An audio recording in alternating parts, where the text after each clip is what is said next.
Hey, it's Dr. Rowe. How you doing, folks? Well, you know what? You can probably tell that the theme of this particular post is to do with body language. And you know what? Some body language, you don't need a lot of insight to know what's going on here. If I step aside for a minute, oops, let's go over here instead.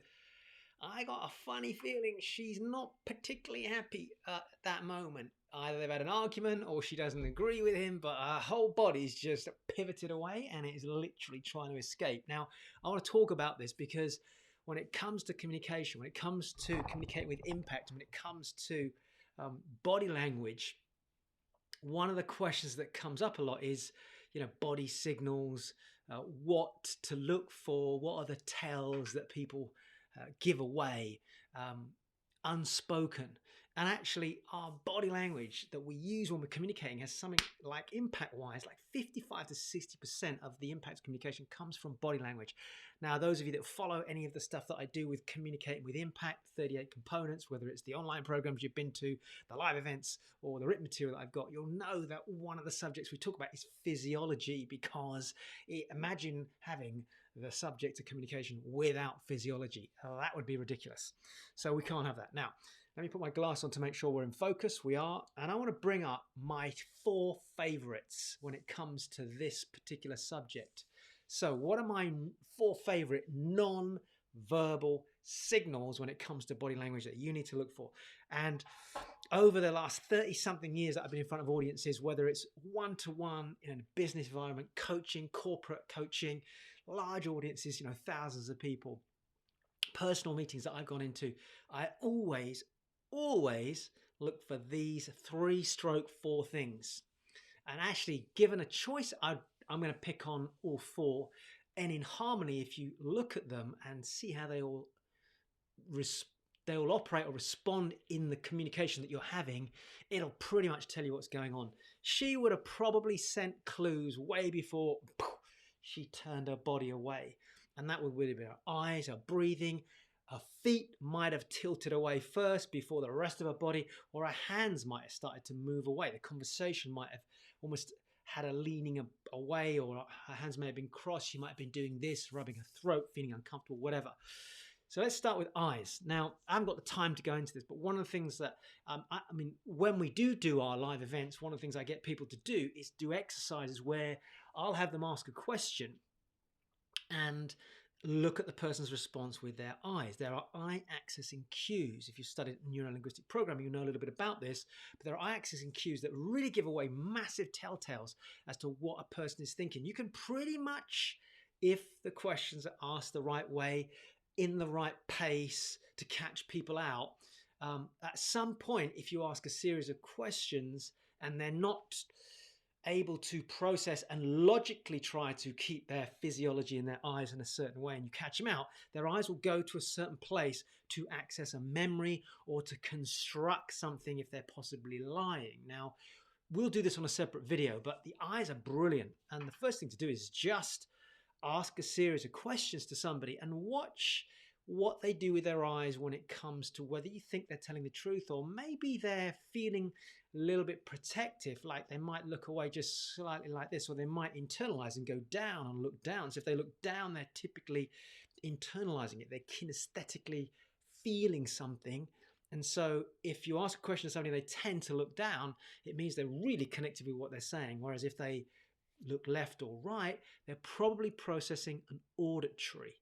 So they're thinking with sounds going on in their head. They're hearing words and I hear what you're saying, and they're kind of listening to words. Whereas if they go up, they're probably more visual and they're picturing something. Now, that's a very general set of rules, but that's the first place to start. If this is all brand new to you and you've never done this before, just watch it, have a conversation with somebody. And, if you're not sure how to trigger it, just say, well, how do you feel about this? And you'll see their eyes go down.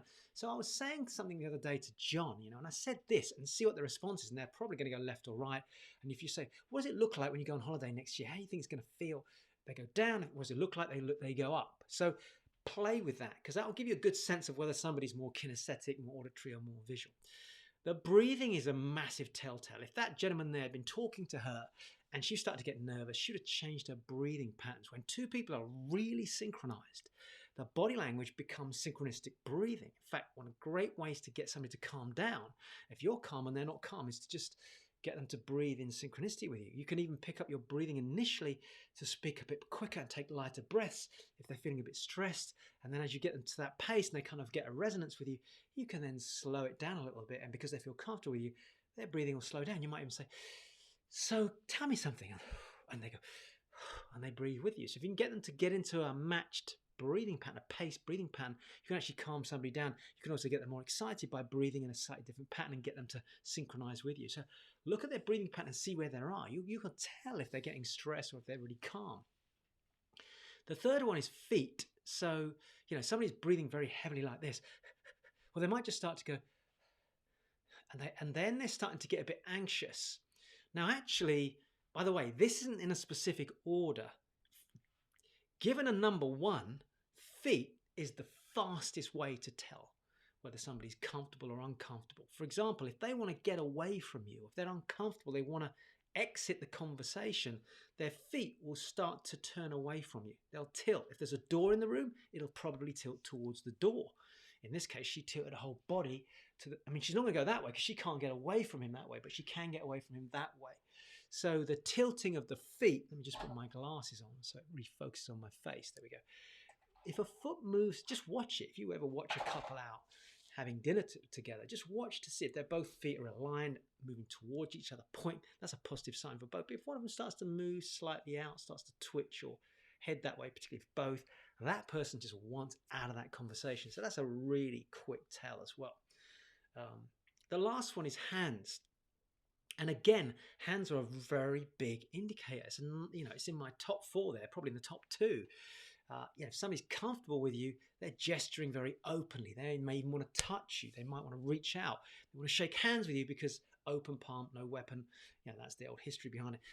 They feel comfortable. But when somebody starts to put their hands down by their crutch, for example, and they're covering that area, maybe they feel like they want to protect themselves because they feel uncomfortable with something. Or if you see a woman do this, particularly women do it more than men, I think they kind of rub this area here. They want to sort of protect themselves. This is an area of vulnerability for a woman. You see her hands do that.